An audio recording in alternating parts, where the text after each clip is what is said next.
Hey, what is going on, guys? It's Arya back again. In this video, we're gonna take a closer look at the boss zombies and the different enemy types in Black Ops 4 Zombies. The purpose of this video is to basically analyze every single boss zombie and see how balanced they are as an enemy type. So with all that being said, let's get right into the video. The first one we're gonna look at is the Destroyer. These are the armored gladiators in 9 that have two attacks. One is when they will hit you with their axe, and two is when they throw their axe at you. Each of those attacks deal 50 damage. This enemy has slow to moderate movement speed. For the most part, you're gonna see him walking and throwing his axe at you, but sometimes if you're far away from him, he will start running to catch up to you. The Destroyer has moderate to high health since he has an armor and you need to shoot down parts of his armor to kill him. The best way to kill him is to either shoot his arms off or shoot his helmet off and then headshot him. The Destroyer is definitely a balanced enemy type since he's not that much more dangerous than a zombie, and he's not faster than a zombie, but he just takes some bullets to kill and he could be a little bit of a bullet sponge. The next enemy type we're gonna look at is the Marauder. These are the other gladiators in 9. They don't have much of an armor, but they do have a helmet. They have two attacks. One is when you're too close to them, they just simply hit you once and that can do 50 damage. And two is when they jump at you and start to hit you 5 times in a row with each hit doing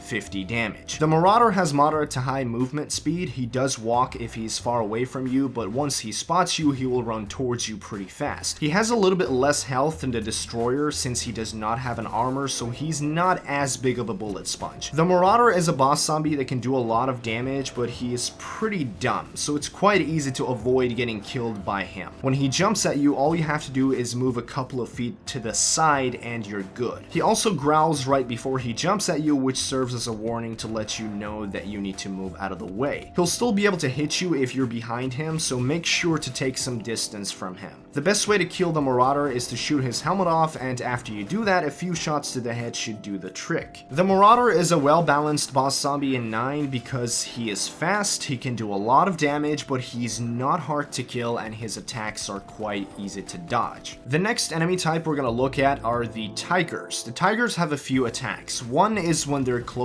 to you and they kind of just scratch you, which can do 50 damage per hit. And their other attack is when they pretty much leap towards you, and that can do 100 damage, which makes them quite dangerous. The Tigers will walk around until they see you, and once they do, they will start to run towards you, and they can be pretty fast, and since their leap attack is pretty dangerous and they don't have a lot of health, it's best to take care of them as soon as they spawn in. One gripe I have with the Tigers is that they are very inconsistent when it comes to reacting to the homunculus. Sometimes they simply just ignore the homunculus and attack you instead, which defeats the whole purpose of throwing a homunculus in the first place, but other than that, the Tigers are a pretty well balanced enemy type and are a welcomed addition in 9. The next boss zombie on this list is the Blightfather. The Blightfather is by far the most dangerous boss zombie in the game. He has a number of attacks. If you're close to him, he will just simply hit you and that can do 100 damage per hit. He can also shoot 3 projectiles at you, which can do 42 damage each, which is a total of 126 damage, which could be pretty deadly. The projectiles do follow you, but they're not hard to avoid as you can simply pull out your shield to block them. He can also use his tongue to pull you in towards him and then proceed to vomit all over you, which can do 50 damage per second, and he won't stop until you're dead. You can simply just shoot him in the face as soon as he pulls you in order to break free. He can also vomit over the wall buys, the perk machines, the traps, the pack-a-punch machine, and the mystery box to stop you from using them. When that happens, you need to spend 500 points to clean the vomit in order to gain back access to those things. The Blightfather starts spawning in at round 15, and he spawns every 3 rounds or so after that, so you won't have to deal with him nearly as much as you do with the other boss zombies. The Blightfather has the most health out of all the enemy types in the game. He's the biggest bullet sponge in this game, so you will definitely need a lot of firepower to take him out. He does have 2 sacks on his back, and if you shoot those off, he will die easily. He has moderate to high movement speed, so he can catch up to you pretty quick, so so it's best to take some distance from him as his long-range attacks are easier to avoid. The Blackfather suffers from severe ADHD as he can sometimes get distracted and completely ignore you and just start to wander around the map and vomit all over pretty much anything he sees. So you might have to hunt him down and stop him from doing so, but if you don't have a lot of firepower, either wait until the end of the round or just use your special weapon to kill him. The Blackfather for the most part is a balanced enemy type as he has a lot of health, a very strong short-range attack, strong yet easy to avoid long-range attacks, low spawn frequencies, and severe ADHD. However, I do think he has no business being in a map like the Voyage of Despair since that map is extremely close quarters and is already a challenging map to begin with. The next enemy type on this list is the Stoker. This is the main boss zombie on Voyage of Despair. He has a few different attacks. One is when he swings his shovel as he's running, which can do 100 damage, and if he is close to you, he swings his shovel at you and that can do 150 damage. He also has a long range attack when he shoots fireballs at you, and those can do 50 damage. The Stoker is pretty fast and he's very aggressive. If you don't deal with him as soon as he spawns in, he can make your life very difficult. He also has a lot of health, even though he has weak spots on his body and his head, which are usually lit up. You can shoot those parts of his body to kill him faster. In my opinion, the Stoker is the most dangerous enemy type in this game alongside the Blightfather. The best way to deal with him is to use the Pack-a-Punched Helion Salvo, the Pack-a-Punched Mog, or you can just use your specialist to take him out. The Stoker is somewhat balanced as an enemy type, however, I do think he is way too fast sometimes, and that mixed with the close quarters nature of Voyage of Despair can become a headache. In 9, you have to deal with the Tigers, the Destroyer, and the Marauder, and on Voyage, they basically replaced those 3 enemy types with the Stoker since Voyage of Despair is more spatially difficult than 9. The Stoker has a lot of health, deals a lot of damage, he's pretty fast, but he has a lower spawn frequency. I just think he needs to either be a little slower or do a little less damage in order to become a more balanced enemy type.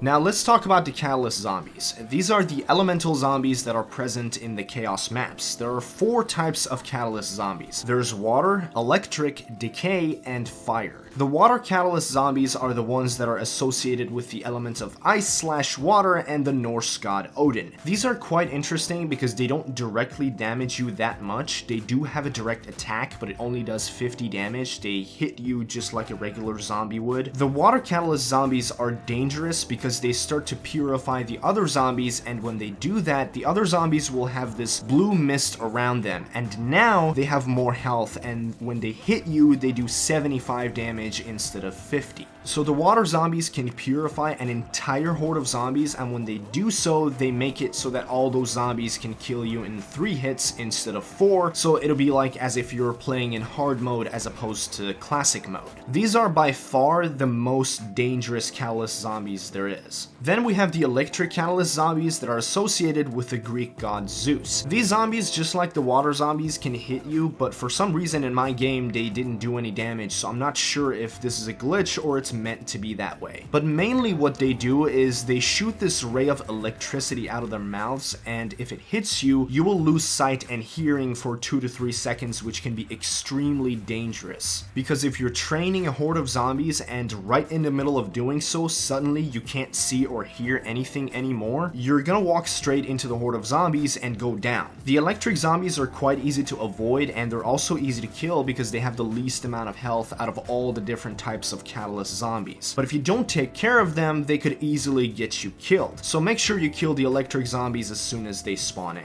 The next Catalyst zombie that we're gonna look at is the Decay Catalyst zombie that is associated with the Irish goddess Danu. The Decay zombies can hit you like a normal zombie, which does 50 damage, but they also have this green cloud of gas around them that damages you when you walk into it. It does 5 damage per second, and it also stops you from regenerating your health. The Decay zombies have a little bit more health than the electric zombies, and they're not as dangerous as the other 3 Catalyst zombies, so if all 4 Catalyst zombies spawn into the map, the Decay Catalyst zombie is the one that you should kill last. Next, we have the Fire Catalyst zombie that is associated with the Egyptian god Ra. The fire zombies are the slowest Catalyst zombie. They slowly walk towards you, and if you get close enough, they will explode and do 75 damage to you. If there are any zombies or even boss zombies around them, the explosion will knock him down. This can be really annoying if you're training because it can mess up your train. Towards the end of the round, the fire zombies will start to run, but they're not that fast. Out of all the catalyst zombies, the fire zombies have the most amount of health. Overall, the catalyst zombies are an interesting addition in the game.